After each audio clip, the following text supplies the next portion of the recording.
Daniel Plews, what a moment in history. Our first podcast, mate. I know. Welcome. the ENDUROX Podcast, a moment in history. Yeah. Indeed. It's good to be we'll here. We'll be able to sell this footage in a few years' time. Like, it'll be more expensive than Bitcoin, I think. Do you know what? I was thinking about this. We'll be starting now, episode 1, and before you know it, we'll be like, episode 400. Here we go. Yeah. In the studio in Las Vegas, hopefully. I know you and I have chatted about doing a podcast for a wee while now, and it's exciting that it's now come to fruition. And I guess what do we try? I guess what we're trying to do is we were talking before, weren't we? But we're trying to get this meeting in the middle between a bit of lightheartedness, a bit of general fun, but also try and hit a bit of science in the middle as well, because obviously you and I can do that better than most. Yeah, and I think my biggest challenge for these podcasts, it's twofold, is to limit the amount of swearing I do, and try not to take the piss out of you too much. So keep it as PC as possible. I should get Kate to watch it back and make sure that it passes the PG status before we send them out. Yeah, 100%. But no, I completely agree with you, man. Like, we don't want it to be too dry, too clinical. We do want to provide some good education, sound bites and things like that, practical takeaways. But yeah, definitely we want to provide sort of viewpoints on some hot topics. And to kick us off, actually, probably the hottest topic, which has caused me a number of sleepless nights. I still can't get over this, man. It's the sub 2 hour marathon. I'm keen to hear your opinion. To hear my opinion. Yeah. Do you know what though? Do you know what? There was this weekend. It wasn't just that. I mean, you don't follow cycling like I do, but Tadej Pogačar, he also won Liège-Bastogne-Liège, which is one of the biggest cycling classics, and I think he averaged 8.4 watts per kilo for 4 minutes. So that's crazy. So to put that into perspective, I did a session a couple of days ago, 15 by 30 seconds on, 90 seconds off, and I was doing 500 watts for it, and that was only like 6.7 watts per kilo. You know, so it's just mind-boggling. But then that happens, and then we also have the sub 2 hour marathon, which was, I mean, my perspective on it was, I really never thought we'd actually see it happen, to be honest. Yeah. When when the Kipchoge 2 hour marathon happened and all the work they had to put in to do that, and he's obviously a phenomenal runner. Yeah. I didn't think it would happen. But then it wasn't even on my radar for it to happen at the London Marathon, because it's not even a fast course. It's not even in the all-time fastest marathon courses. And then if you actually watch the race, he set himself up to not do a sub 2 hour marathon, because he went through, I think, in like nearly 61 for the first half marathon, and then he closed in like a 59:10 or something for the second half marathon. And he talked about optimal pacing strategies. It's not optimal. It's not ideal, and you would think it would have to be ideal. And he didn't just even break it by a little bit. He broke it by a lot. 65 seconds. 65 seconds, man. Yeah. It's mad. Insane. Yeah. I mean, I completely agree and resonate with you on all that kind of stuff. Like, so I did a bit of it, well, not a deep dive, but I was like, man, London is not a fast course. So I had a look, and the world record last time it got broken was, I think it was 2002, and that was the men's world record. It's only been broken, I think, twice on that course. Women's world record's been broken, I think, 7 times, but 3 of those were Paula Radcliffe. So again, not a fast course. Crazy. You know, elephant in the room, but I do think we have to take all these world records that are coming from like Kenya and Ethiopia with a grain of salt a little bit as well. Because I mean, I sound like a real pessimist, but the reality of the situation is that many of them have been done for doping quite recently. You know, lots of world records have fallen, and lots of world records haven't been allowed. And you know, I think it deserves its reservations, and it deserves it's deserving of scrutiny for sure.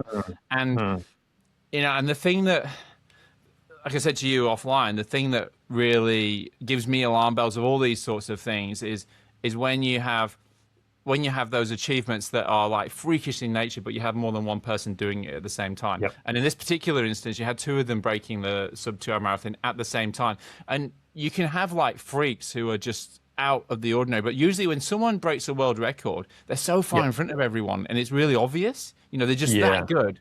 But it's a bit strange when you get suddenly two of them are doing it at the same time. Of course, it's different, you know, difference on the courses and whatnot. But it just reminds me of, there was a cycling team in the 90s called Giwiz. It was, I don't know if that's how you pronounce it. It was a team, and they used to just go dominating the world of cycling. You know, 1, 2, 3, 1, 2, 3, 4, 5. They'd just be on the front. They'd drop everyone, and that sort of thing doesn't happen. And lo and behold, in the 90s, they were just, you know, doped to the gills, and they were all cheating.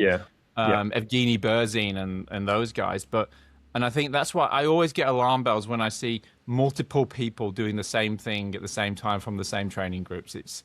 I think it just warrants some skepticism. Yeah, again, sadly, I agree, and I think it's very top of mind. Like, enhanced games coming up next month in Las Vegas. Again, that's a topic we could do a deep dive on, man. And I've got very strong. We definitely will. But do you know, again, bringing back to that point, look at what those enhanced games athletes are doing. They're not actually that much faster. Yeah. What they're doing so far hasn't been. It's not been much more than what the non-enhanced athletes are doing. So why is that? Who knows? But anyway. Yeah, I mean, the second place finisher of that marathon, I think for me personally was the most impressive. I mean, debut marathon coming from a 3,000 and 10,000 meter background. So again, like to your point, like, you know, breaking world records or going under world record pace, one that takes a hell of a lot of training experience, but also like a good pacing strategy. And like when you're doing that on your debut marathon to run 1:59, I think 41, like, come on, man, what's going on? But in the defense of the winner, you know that he was, I don't know if it was voluntarily done, but Adidas were testing him, like additionally testing him more than normal, and I think he had like something like 25 tests in the last last year or so. So I mean, I think that falls in his favor, and that's great, and that's what I want to hear, because I think I sit here now and I'm skeptical, but I truly want to believe that it's true, of course. But you know, do the shoe, and you know, it goes to the shoes. Are the shoes making a difference? Yeah, they're making a bit of a difference, but they're not that different. Those Adidas shoes that he wore apparently were like just made a couple of weeks before, so you could buy them, but you couldn't buy them very easily, and they were like quite a substantial amount lighter than the traditional ones, and like super shoes, 100 grams is about 1% more efficient. So you lose 100 grams of shoe, you get 1%. You get 1% back. Well, so you know, all these little things do add up, but it's a big jump, right? It is a big jump. Yeah, and actually on that topic, again, I was fascinated by the shoes, and I think I came across a website. There was like a 12-page report on the shoe, man. It was crazy, like dissecting on his shoe, like, on the Adidas shoe. Yeah, really cool. Like they've done all the biomechanical reports on it. They've cut it in half with a jigsaw just to sort of see the composition. So it was a really cool read. But sort of on that note, so again, super shoes, massive amount of attention for that world record. But then circling back to that cycling example that you mentioned, 8.4 watts per kg. So you've got carbon plate shoes which are contributing to running performance. But then what kind of technological gains would you be seeing in the cycling world to enable that 8.4? Is it more still coming from muscular outputs? Yeah, of course, because it's output, isn't it? It's not. I mean, you can look at speeds, right? And the speeds are faster now than they ever have been. The Paris-Roubaix was done like 3 weeks ago, and it was the fastest speed ever recorded in the Paris-Roubaix. But the speed is the speed, but the output is the power. So it's just muscular. I mean, the only thing that's coming from is nutrition, better training. You could argue that there's maybe better transfer of force through the pedals of the better cycling shoes, but you know, you're talking negligible, tiny amounts of differences. So it's pure physiology. Yeah, it's crazy. It's quite interesting, right? It's a shame it wasn't a 5-minute power output, because you can estimate VO2 max from a 5-minute power output quite easily. And I think I'll do the maths. I can't do it now, but for the next episode, remind me. I'll do the maths, and we'll pretend it's 5 minutes, and we could estimate his VO2 max based on based on it, and then we can have a chat about it, but for the next time. Come on, man. I thought you had a PhD. Can't you just do that in your head? I can't just do the maths in my head right now. I could get it up on my calculator, but I'm sure other coaches could. Yeah, the ChatGPT coaches. Yeah. But they'll leave the long. They'd leave the long dash in though between what they would, those long end dashes, which are not on a keyboard. Who would have thought? But what was I going to say? No, it is a great point, I guess. And I think for me, I've transitioned to running from an Olympic weightlifting background. Yeah, if anyone watching, they can see that picture of you in the background there. Yeah, well, actually, is that you? Talking about juiced up people. This is you. This is actually Ronnie Coleman, mate. Oh, mate, you look the same. To Adam. So I actually met that crazy freak of a man. He came out to Wellington a few years ago. Yeah. Crazy. Well, you look identical. I think it's because you've both got no hair. The scary thing is, I'm not tall. I'm 1.73 m, and he's not too much taller than me. But he was, I think, around 140 kilos on stage, mate. Yeah, that's crazy. Insane. 140. Wow. Yeah. He wouldn't be doing a HYROX though, would he? No. So anyway, I've sort of fell in love with running through a number of years, and then I guess when you look at running performance again, circling back to the shoes, you've got something that really can make huge performance gains to them. So almost like with swimming with the torpedo super suits, or swim suits as well. Yeah. So I guess that's where I have a bit of an ethical dilemma about that kind of stuff. Whereas you look at that cycling example. And again, that is like a pure muscular output effort, which is that's incredible. That kind of stuff I lean more towards, Yeah, but I think technology is great, and technology makes things more exciting. But and it's good though, because IAAF have put restrictions around stack heights, right?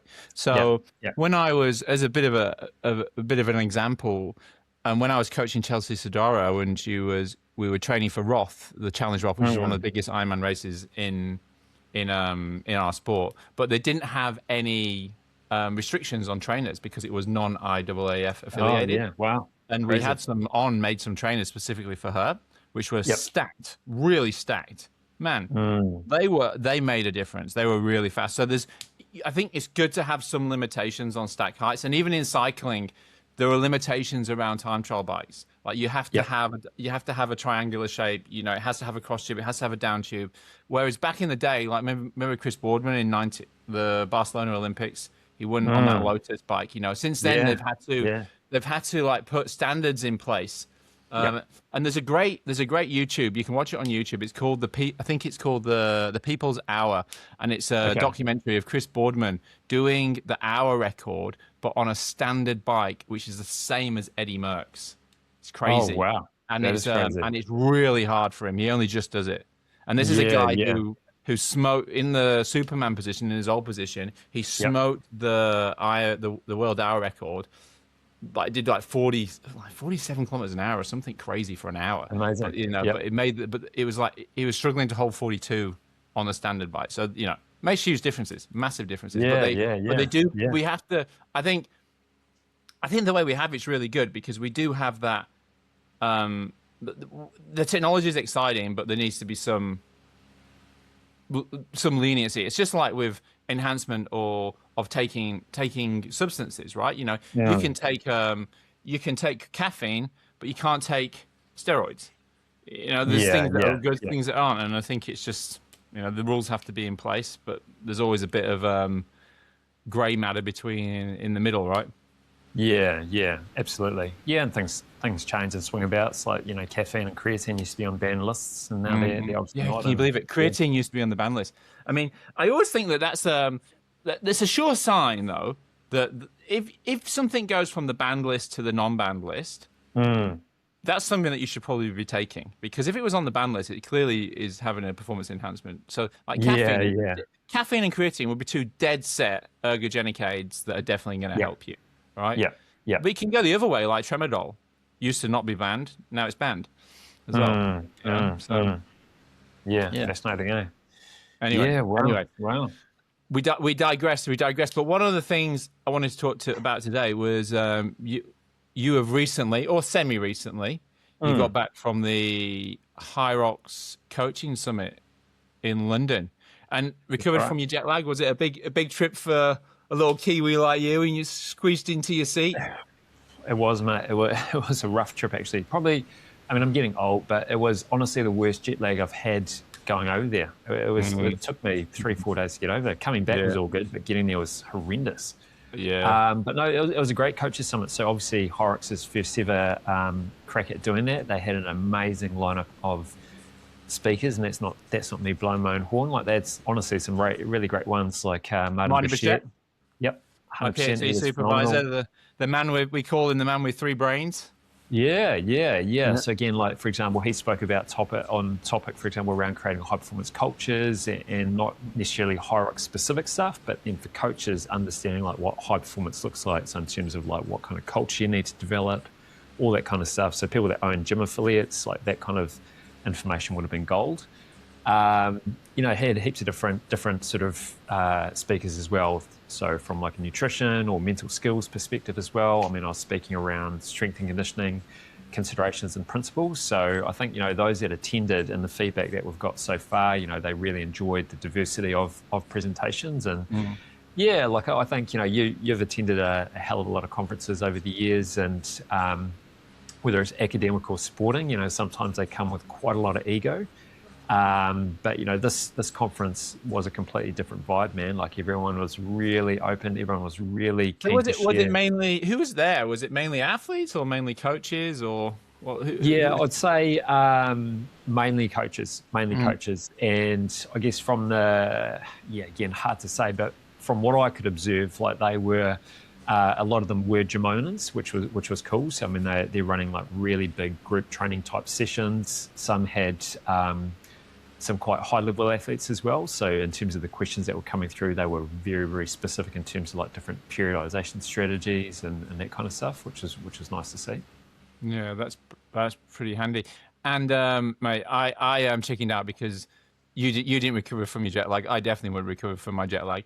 And I was planning to do well in Brisbane, which turned into a complete pig's ear anyway. Yeah. Anyway, maybe next time I might make it if I can muster up the strength. But I know, so I want to get into what you talked about, because you talked about a lot.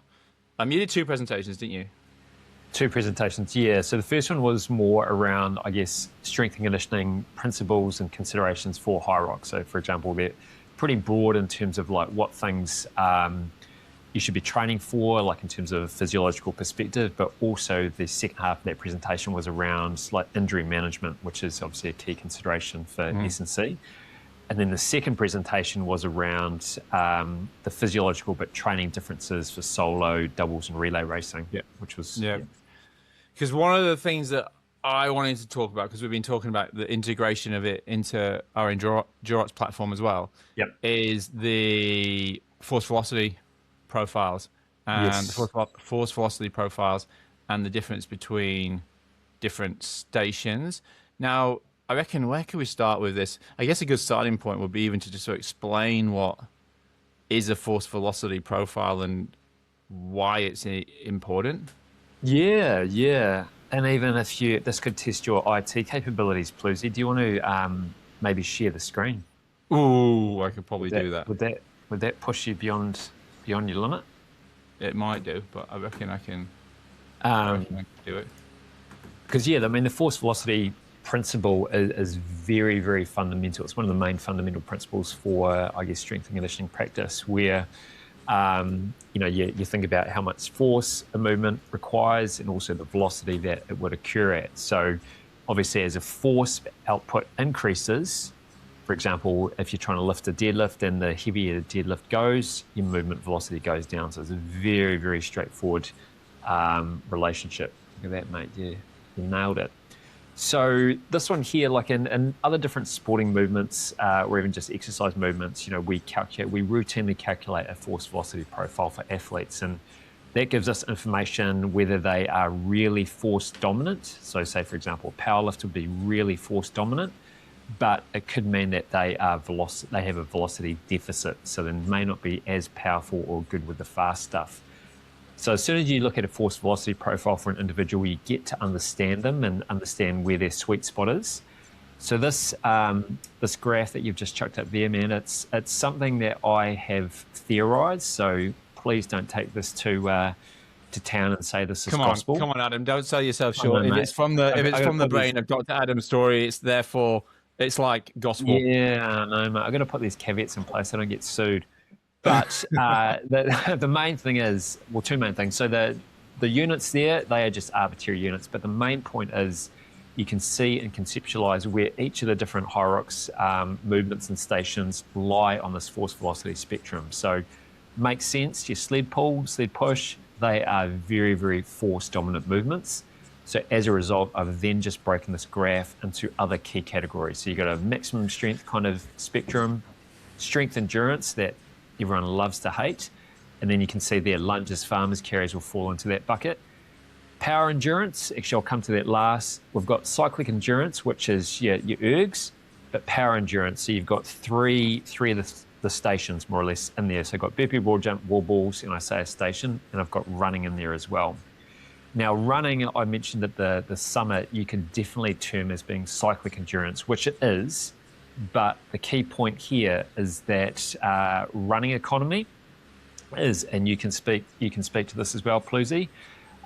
There's a lot of factors which contribute to running economy, but things like neuromuscular output and tendon stiffness also contribute to running economy. So that will lean itself into that power endurance space here as well. So what would lean them into more of the athlete who's leaning more into the cyclic endurance? Is that because they're producing most of their speed through internal physiology, I'm guessing, rather than the tendon stiffness and the muscular force? So could you have two athletes who could achieve, say both of them are running at 3:30 minutes per kilometer, but they're very different athletes in the way they produce that power. So if I'm thinking about someone like myself, for example, as you say to me, I have one fast twitch muscle fiber in my whole body.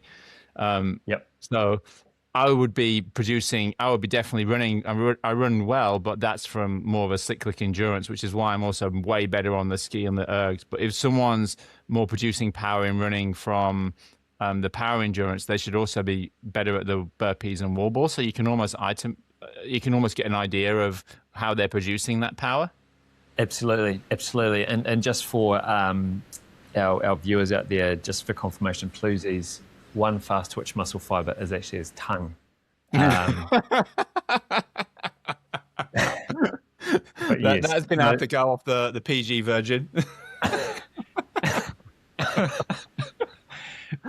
I mean that's exactly right though, mate. Like that the way that you summarize that's a great description. So again, this is a theorized model. So, another context where we've used a similar testing methodology, say, for example, bench press or a squat profile, you can then sort of shift a person if they are sort of more in that cyclic endurance space, as an example, and you needed them to be more power endurance, that would sort of show where they lie and you could train them accordingly.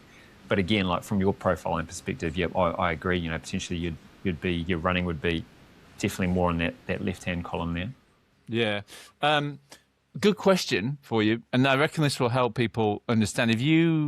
Could you think of some athletes within the HYROX space, and most people will know, where you would say that they are better or they're more fitted? Do you know what I mean?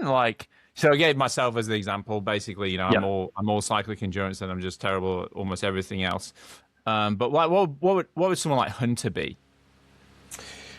Yeah, I mean, interesting. So, what you'd probably see is, so again, just for clarity, where these stations are placed, these stations, in addition to running, this is probably more from the demand point of view of those movements and the running component, kind of like an ideal demand situation. So someone like Hunter, you can see here as an example, I've got sled push as being the greatest force demand, and it's also by default the lowest velocity. Makes sense.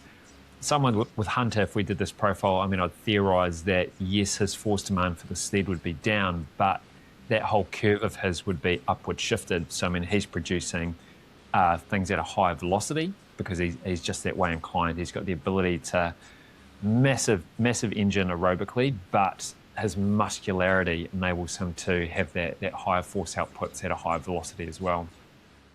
So would you, I mean, with athletes then, would you expect to the curve to move to the right or to the left, or get less or more steep? So I guess the ideal situation would be that you'd have a curve with like a long tail. Is that right? So not so steep. Yeah. So actually, I'm just trying to look at my slides. Maybe if you flick to the next one, man, that's a really good point. So again, in the summit, sort of touched upon a similar theme to what you're just talking about here. Is again, so if you look at circling back to Hunter, and if we look at that very, very first graph there, that's kind of in line to what I was kind of theorizing with Hunter. You know, you've got someone that's got an upward lifted curve down the maximal strength end, so he's able to produce massive amounts of force, but at a good velocity.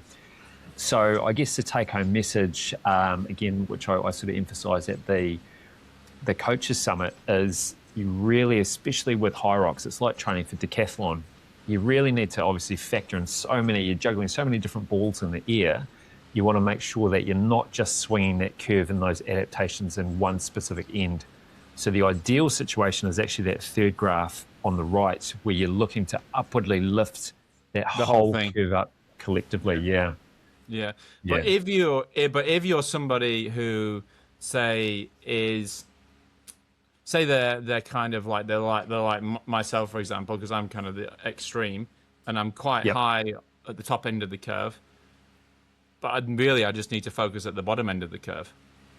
Yeah, potentially. So again, that's the beauty of this type of profiling is hopefully, and again, just a shout out to my PhD student, Sam Purchase. You know, we're looking to sort of do some of this profiling just to better understand. So 100%, like if you are very top heavy in terms of that curve, we'd look to spend more time in developing that max strength.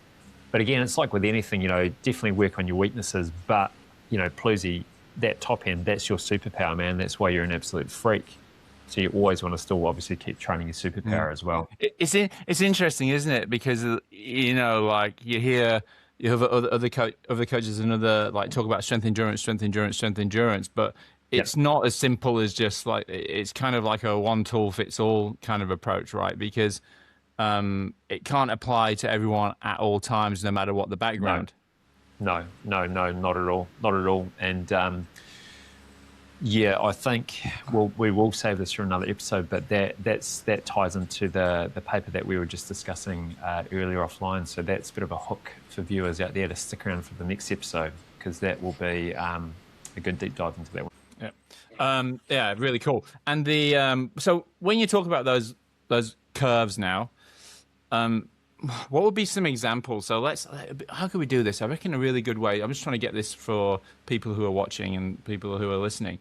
Like, say you've got, let's talk about someone who's really, okay, first step, how could we get an athlete to identify where they would be on that curve? Could you do that just from the slide that we had before? So you've got your ski erg, your row erg, and then you go into your burpee broad jumps and your wall balls, lunges and your strength endurance, and then the sleds, right? Could you say, okay, my strong stations are my ski erg, my running, and my row erg. I'm seen to be weaker at the wall balls and the burpee broad jumps. My sled pull and my sled push is okay. Could you say, therefore, I probably need more work in that power endurance realm? Yeah, 100%. So I mean, that curve that you saw there was a pretty nice kind of like, you know, almost like a logarithmic type curve. But you're definitely right. You could see ones that are a little bit more U-shaped, for example, where it's just that power endurance middle point where there's a big slagging dip. That kind of stuff would be amazing, because then it's like an immediate spotlight. Like, geez, that is a big moneymaker for you if you focus on that particular point. Because what you could theoretically do then is like, you know, because we've been working on this with ENDUROX science, right? Is that we've been trying to analyze someone's stations and get all-in stations, priority stations. But from that, you could build a profile just from where you sit in the percentile of other HYROX athletes. So say you know, you're typically falling lower in like lunges and wall balls. It's like Yep. speaks a bit more power, strength endurance, power endurance work.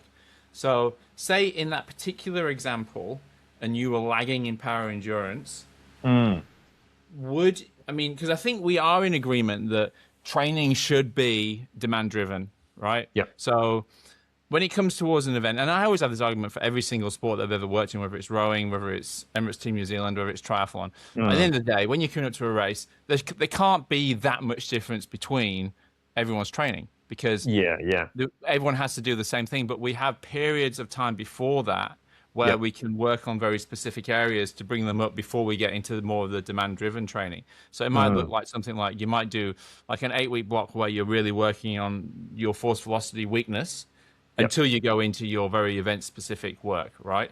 Leading into the event. So in that period, would you suggest?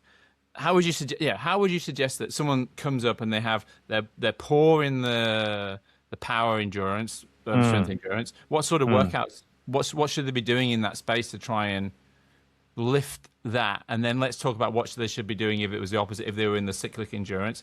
And then let's talk about what they could do if they were in the high force, low velocity sled pull, sled push area.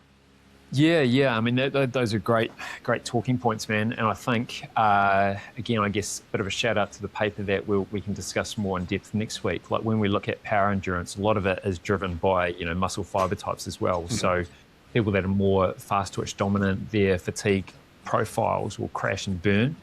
And then that means that fatigue will last for a hell of a long time as well. So power endurance isn't necessarily about just doing longer sessions of power endurance stuff, because once they are cooked, the research shows they are cooked. So they're kind of training towards that. Again, more fast twitch dominant athletes needs to be a longer burn. It needs to be a longer periodization, because in order for them to get the most out of power endurance sessions, they need a lot of recovery. Adapt at the level of the muscle, which takes freaking weeks, man.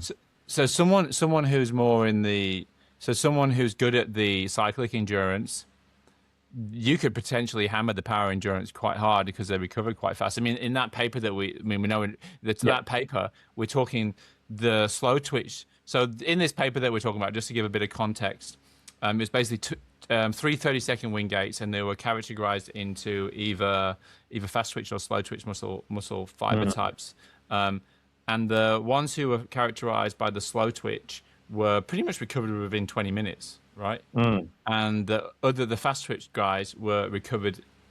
It took nearly 5 hours. 5 hours. 5 hours. I mean, that's a massissive difference, right? And that's just 3 bouts, of 30 seconds. So now imagine if you're doing like an EMON of like really hard wall balls for 10 minutes.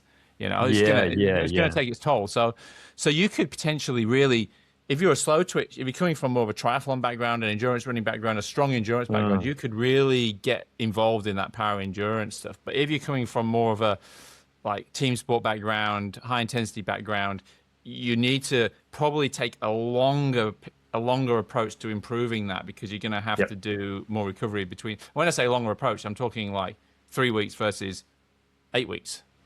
You did right, man. You did right. And I guess, going back to that paper, which we always say we're going to discuss next week, I mean, we're diving into it now, which is absolutely cool. I think another key consideration, again, which that paper showed is which is freakish, like between the slow twitch and the fast twitch, the average power output for those 3 30-seconders was essentially the same. But the big difference was peak power, I think from memory, fast twitch fiber was 61%, or there's a 61% drop off, versus slow twitch guys only had like a 40% drop off. So a key takeaway for that message then is obviously the higher you are, the further you're going to fall down and crash. So again, that is a very, very important consideration for the fast twitch training people, because if you are doing power endurance work, the thing will be, the challenge for coaches, S&C coaches or coaches, they will need to almost cap those sessions for the individuals to make sure that they don't crash and burn and have these extreme drop-offs in the profile. Versus slow twitch people, they won't be able to hit the same peaks, but their consistency across those power endurance efforts will be better at a lower level. So I guess it's two different things to train. The slow twitch individuals, great reserve, great repeatability. the goal would be to increase that level of repeatability. Fast twitch people crash and burn. Their challenge is high level, but you want to flatten out that curve, if that makes sense, and have them more of a sustained repeatability. Yeah. So what? Say you got that athlete who has that poor power endurance. What sort of sessions? How would a session look for an athlete who's really trying to improve that aspect? Yeah, great question, man. And I guess, again, you think about power endurance, and again, there's always different spectrums. And I talked about the strength spectrum at the Coaches Summit as well. So, for example, power endurance, you can hit at more of a high force spectrum, and things like cluster sets are a really, really fantastic way to develop power endurance. So for listeners out there, a cluster set, for example, is if you look at bench press, a cluster set would be doing 5 reps, rack the bar, like a short 10-second break, another 5 reps, rack the bar, short 10-second break, and another 5 reps. So it's basically 15 reps, but you've broken them up. Yeah. And the idea behind that is, say, for example, with those 15 reps, what you'd be looking to do is maybe use your 10 RM load. So a load that you can normally only do 10 reps at, but because you're doing these little micro breaks, all of a sudden you push that capacity out to doing 15 reps at that 10 RM load. So great way to do the high end stuff. Or for the lower ends, power endurance, even body weight, man, like doing like jumping split squat lunges for, say, 2-minute periods or a minute period, only at body weight will be an absolute killer. But again, it's working on that power endurance because you're looking to get that plyometric ability going for, say, 2 minutes. Yeah, I found that one of the athletes I coach, Dan Hoy, who's very good triathlon background. I've really found that doing some of that French contrast stuff has been starting to really work for him, is like including some of the body weight plyos. Yeah, nice. After doing, but he fits into that sort of profile, right? Because he would typically not be that great at that. You know, the strength into the plyo stuff. It seems to work well, and I think it has that good transfer of athleticism. Yeah, as well. Yeah. Well, I mean, he's an absolute weapon, Dan. Jeez. Yeah. So, well, he's racing in Hong Kong. Shout out to Dan if you're listening. Hopefully he'll get a good time there. And then let's talk about the other side, an athlete who's really poor. So to recap, the power strength endurance power side. We're just talking basically higher rep loads but fast movements with including a bit of the both, really, with body weight stuff. So you could even what about like doing really fast walking lunges? Yeah, body weight. Yeah, I mean, I guess that when you think about power endurance, I mean, the world is a bit of your oyster, and I guess the main point is with power endurance, you don't want to see these massive drop-offs in either movement velocity or intent. So even with power exercises, one of the key things that will drive adaptation is intent. So even if something isn't moving fast, again, the evidence shows if you're intending it to move fast, you're putting in maximal effort, your recruitment, the recruitment of your musculature is significantly higher. So that's a consideration. You don't want to have fatigue take over, and you're just doing like these grinding sessions, because that's not really going to be working on power endurance. Yeah, so you wouldn't want to be really muscling. So say in that example you gave of 4 sets of 5, you know, if you're getting to the last set and everyone's moving really slow, it's probably too heavy. It needs to be moving a bit quicker. Yeah. That's a really great shout out. So, you know, when we've done power endurance work in different environments, so with rugby players, for example, that was a key thing we'd do throughout the season. So we would attach, say, an LPT or a linear position transducer, so we could actually measure barbell velocity. So again, we were capping sets within certain velocity bands. As soon as the barbell velocity drops below a certain threshold, we'd either reduce the weight or just say, hey, that's it, that's it. Yeah. I've seen that. We did that a bit in kayak too, didn't we? Yep. Yeah, I've seen that before. And then, so what about the other side? Let's go to the right-hand side of that curve. Someone who's like really not great at the sleds. They've got a poor pull, a poor push. Why did you smile at me? You're thinking that's because... No, I think this is a great talking point, man, because it's It is interesting. And by default, when you look at the curve, straight away you think it's going to be a strength deficit issue. But again, you can have people that are strong as oxes, yet they aren't great on sleds. So I think sleds is surely it's complicated though, isn't it? It is. I guess this is one of the problems when you're using your racing to kind of get your profile a little bit. I guess. Yep. Because if you're just really tired from running, if you're not a great runner and you're really fatigued or you go out too fast, That's right. That's right. It comes back to this thing that's like, like I was listening to a commentary the other day, and they were saying, the lunges and the wall balls are the best predictors of your HYROX performance. Yep. But it's not the stations themselves that's the predictor. It's not like you're better at lunges, you're better at wall balls, you're going to be better at HYROX. There has to be a lot to do with the fact that that's coming towards the end of the event. So if you're getting to those stations in good shape, you are by default having a good race, right? Because you paced it well, because you're doing them properly. You're not dying by that point. So it is kind of tricky to say, because you do see that all the time, is that the very, very strong athletes can get to the sleds and they can be hopeless. I mean, like my sled pull, for example, is reasonably good, and I'm not particularly strong. Yeah. But it's interesting, isn't it? It is. I completely agree with you around your commentary around those results about wall balls, lunges, and BBJs. I think there's value in those results, 100%, but it's more about how they are presenting once they arrive at the station. So, going back to the sleds, and I completely agree. So, have someone that's strong as an ox, fresh as anything, and you're just doing a sled push test, they would absolutely dominate, potentially. But when you layer on the fatigue of a race, probably that strong individual is going to fall away, and somebody that's more endurance inclined may outdo that person. So again, that's what I'm saying. It's very multifaceted. Strength is the primary driver from a station perspective if you look at it in isolation, but then you need to consider, for example, how the athlete is arriving at that station, and is their limiter the fatigue that has incurred from the running, the ski, all that stuff beforehand? Because if that is, that needs to be number one priority to address, as opposed to trying to get a bigger back squat or a bigger Bulgarian to help with my sled push. Yeah. And I guess you could easily do that. I think you talked about this in the Rocks Life podcast, actually, didn't you?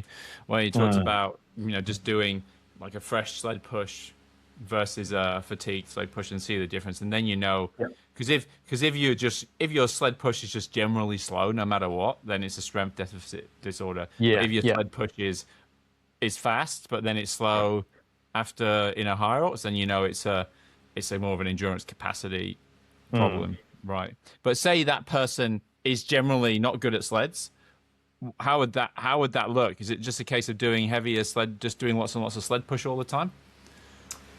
Yeah, I mean, I guess, and then again, another great question. So I think, you and I have... I'm full of great questions, because I know nothing, you see. You are. I know nothing, so because I know so little. It's that fast twitch muscle in your tongue coming out. That's the, we always talk about specificity, you and I. So, I mean, I guess, at the end of the day, doing more sled push will help sled push inadvertently. It's a skill. So any skill needs to be trained through reps. So yes, indeed. But then again, you can look at other considerations as well. One of my athletes, for example, we've been looking at different sled push positions for him based on his lever length. So again, a lot of people will just be copying or doing the standard sled push technique. But hey, based upon a person's height, that may not be optimal. So this athlete, as an example, we've been looking to play around with his position on the sled to make him more horizontally orientated for his force production. Again, that could be a simple win. But then again, you need to look at other attributes as well. So say, for example, what are the primary drivers of sled push? So you're getting more fatigue through your anterior chain. So for example, are your quads and everything blowing up? Or do you find that your posterior chain is the weaker point? So again, that would then inform what you're training. But in terms of, say that, in terms of sets and reps, what are we looking at doing in terms of how does that? So say you want to just build that slide of if you take out the fact that it's even a sled push or whatever, but say you're wanting to build that right-hand side of the force velocity profile that we showed on the graph before. Yeah. Sets and reps, how's that? How would that look? Yeah, I mean, if you're doing pure right-hand side, I mean, it's the good heavy stuff, man. So again, you're looking at percentages pretty high, 85% plus, low sets, relatively high volumes though. So when I say low sets, you're doing so reps of say 3 to 5 or 1 to 3, that kind of stuff. But again, you can still, you can do massive amounts of volume, man. Like it's that's the thing sometimes people forget about, and they think, I'm only doing a few sets at 1 to 3 reps or 5s. But no, you can layer up and do those big volumes at that high intensity. You just need to have the longer rest period. So same thing with the sleds. You can do shorter efforts, 12 or 20 meters. But again, you're really loading it up if that strength you find is your limiter for that. Yeah, but that also falls nicely in that, basic training progression, which is an important thing. It wouldn't, even with the power velocity, you do need a level of strength to achieve a good power, right? Because power is basically force times velocity, right? So if you've got no force, you don't. If you've got no force, you'll have no power. So if you've got really low force, which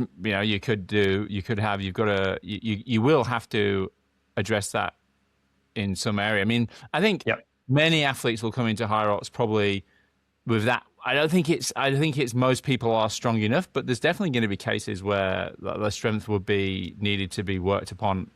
Yeah, and again, that's a great point, Plews. And I think what I've seen a lot coming through social media, like social media, sort of there's swings and roundabouts in terms of themes that pop up, and it's interesting to see that at times sort of maximal strength work in relation to HYROX doesn't get slagged, but it gets pushed to the side a little bit. And so maximal strength work is a waste of time kind of thing. You should be focusing on strength endurance, rah. But again, in these context is king, eh? Like, I mean, for, as you mentioned, for one athlete or an athlete coming in, and they are weak as piss. I'll say it anyway, weak as piss. We're gonna have to put, like, when I put this podcast up now, I'm gonna have to put like explicit. Bleep me out. I'll hold my dumbbell up every time I'm gonna swear, mate. So maximum strength is going to be a key thing for them. So again, I think it's very weird. Like, be very mindful as to what messages you see, obviously through social media, but definitely time and place for max strength stuff in HYROX. Definitely. Yeah. And there's nothing wrong with that. Like, I always think that training should come from, a good plan. You go from non-specific to specific, right? That's how it should run. And I think, and like, even when I was training for Ironman, when I was training my Ironman guys, we would do hard anaerobic type intervals literally in the start of the season quite very often, because there's no anaerobic component to Ironman, but it seems to like give you that bit of a ceiling and a bit of a push in your overall physiology to allow your VO2 and your thresholds to move. And that's been shown time and time again. If you can move someone's VO2 max, you can move their VLA max, their anaerobic capacity, you have more room to push thresholds. So it's the same context here. But if someone's coming in and they're like a sprinter and they've got a high anaerobic capacity anyway, you probably don't need to do it as much. But for Ironman athletes, they're just suppressing it all the time.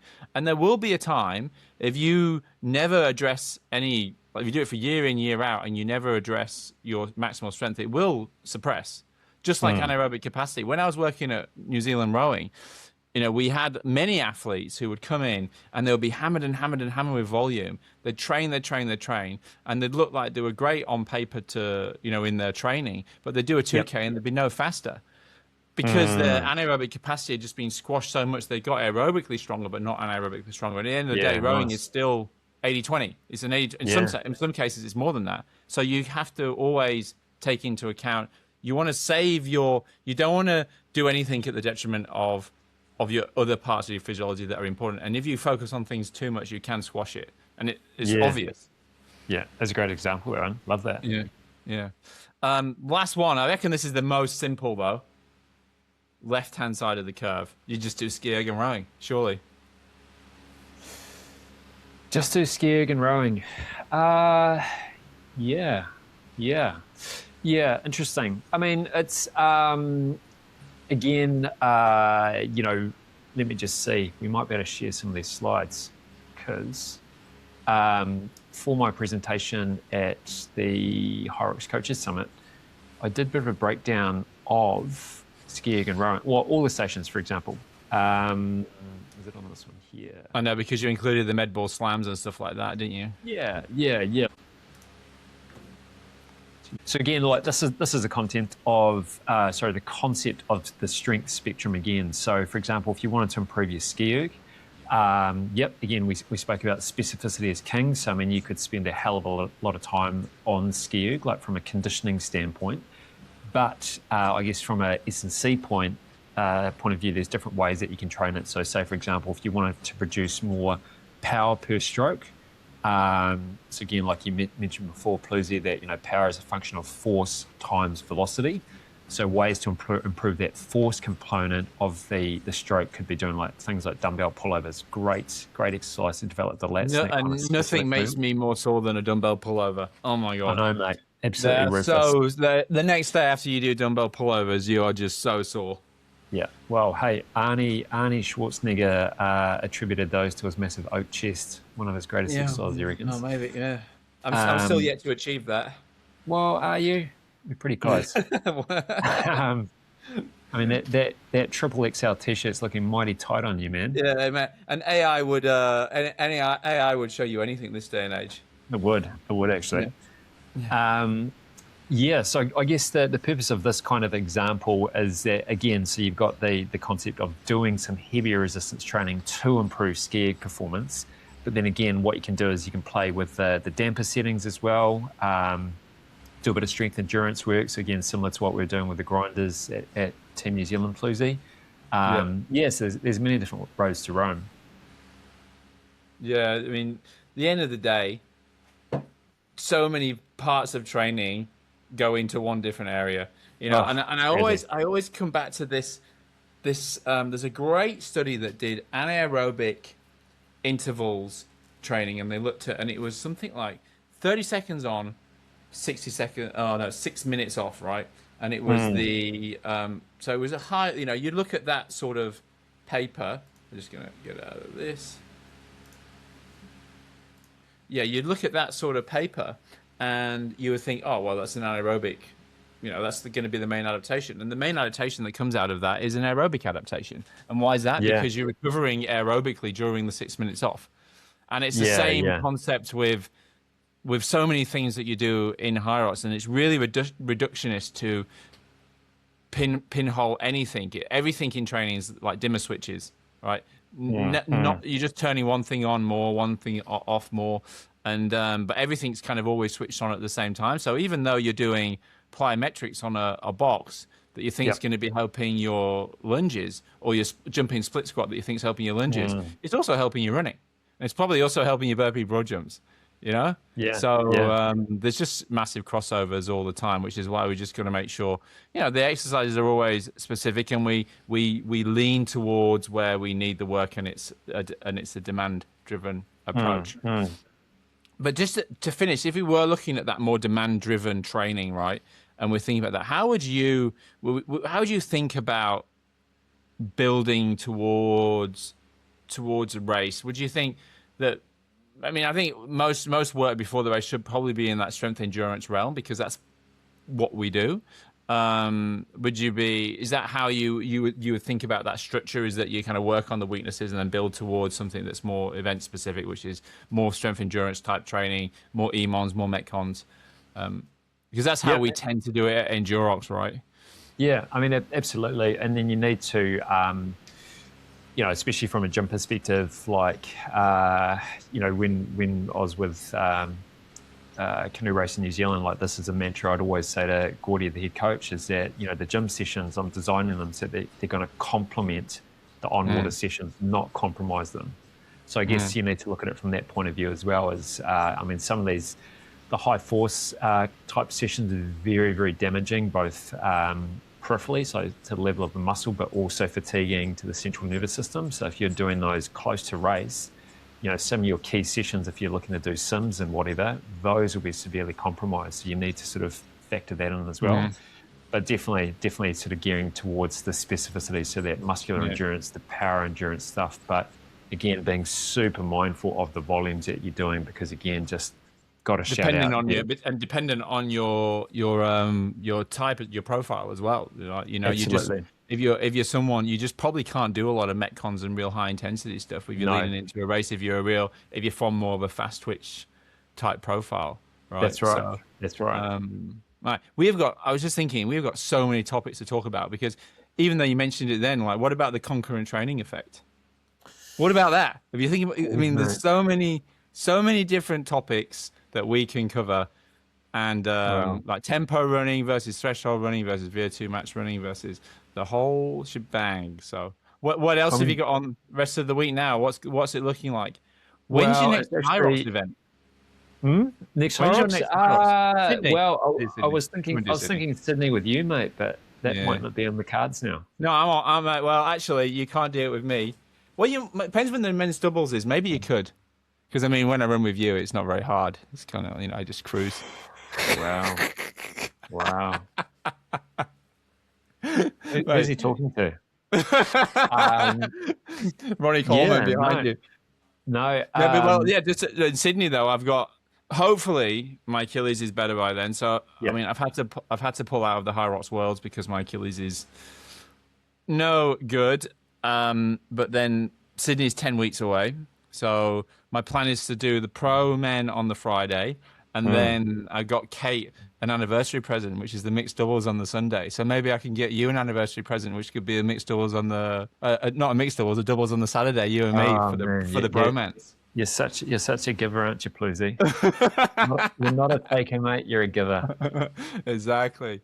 Yeah, mate. There you go. So Sydney, let's get after it. Let's cook it. All right, dude. Enjoyed that. Bi-weekly we'll do these. So if anyone's watching this back and they want to know a bit more about ENDUROX, do check out ENDUROX or ENDUROX.co. We have the training plans that are built by myself and Dr. Adam Storey. So I'm taking care of more of the endurance, and Adam's taking care of the strength side. But we kind of collaborate to make that the most ideal program possible, designed towards HYROX. And we get 7 days for free. So you can check it out, which I think, and I think our platform is the best one out there. It's very specific. We get the, it's heart rate variability, recovery monitoring is included in there. And what's really good, I think we're about the only platform where you can actually sync your data to your Garmin, so you can follow the sessions within your Garmin, and everything is specifically, we help you get those specific zones all sorted for you to follow along the way, because intensity regulation is absolute key when it comes to training adaptation. Anything you want to say on top of that, Dr. Storey? No, I think that was a great spiel. But yes, no, we are absolute frothers when it comes to training. Hence us always chatting about it. But no, really keen if you want to jump on board. If you've got any questions, just sing out to us. Yeah, and also we should actually talk about the ENDUROX engine, actually, which is our free newsletter. It's just gone out today. So if you're not signed up already, do check out the ENDUROX newsletter. You can sign up to that. Just click onto the website. You'll find the link for that. And we have a newsletter that goes out every month. And then we cover some science in there, like an endurance study, a strength training study. We have coaches' thoughts from me and Adam, which are generally a bit more philosophical, really, than anything else, like just generally training related. And then we have one like HYROX specific chat as well. So they're exciting, free of charge. It's great, a great bit of intel every month. All right, team. Till next time, Adam. Nice. Love your work, Plews. All right.